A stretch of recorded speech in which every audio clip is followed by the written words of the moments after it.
off for another trip in my camper van, and this time I'm dragging Andre along for the ride. We have decided to split our drive into two and stay the night in Taupo. This meant that we could leave in the afternoon instead of early morning.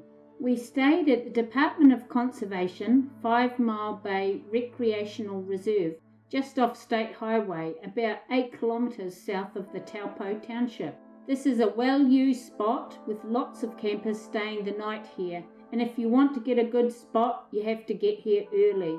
We got here fairly late in the afternoon and found a spot not directly on the lake. It was quite cold and windy with some occasional light rain. The next morning the sun came out and I could take a short walk along some of the path that goes along the lake. I took some photos of the mountains in the distance, Mount Ruapehu, Mount Tongariro and Mount Ngauruhoe. Not much snow today, but then summer is only just coming to an end.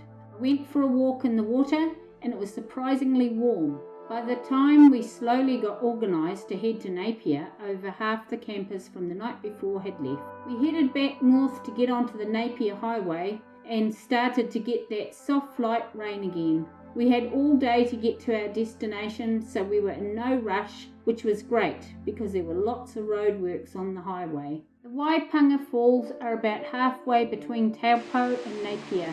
We stopped here in the nice big car park for our lunch. You can't go to the Hawke's Bay without visiting at least one vineyard, so we stopped at one vineyard to sample their latest wines, and then we carried on past Napier and through Havelock North.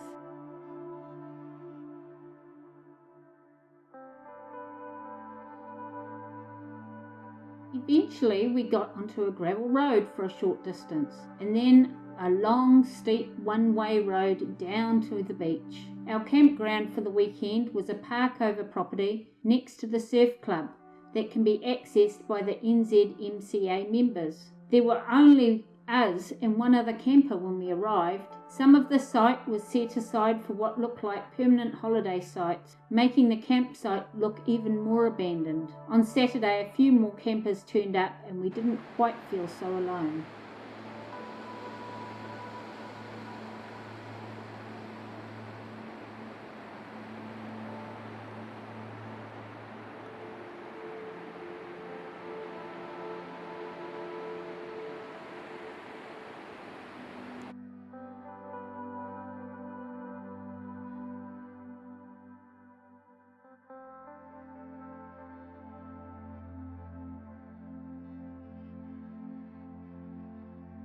This campsite had no facilities. You had to be completely self-contained. It also had no cell phone signal, although occasionally one bar would pop up as we walked along the beach. Great if you wanted to get away from everything.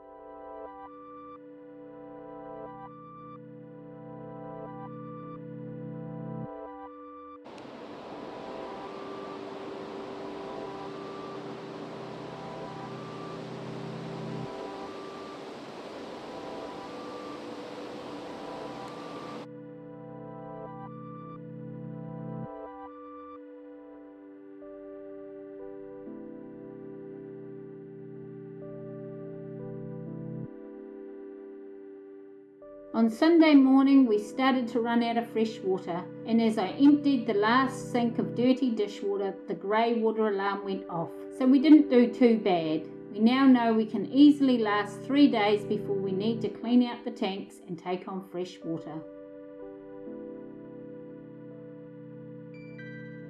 Finally, before leaving the area, we went to Napier and had a walk down Marine Parade and along the beach, followed up by some lunch at a local restaurant. Goodbye Hawke's Bay.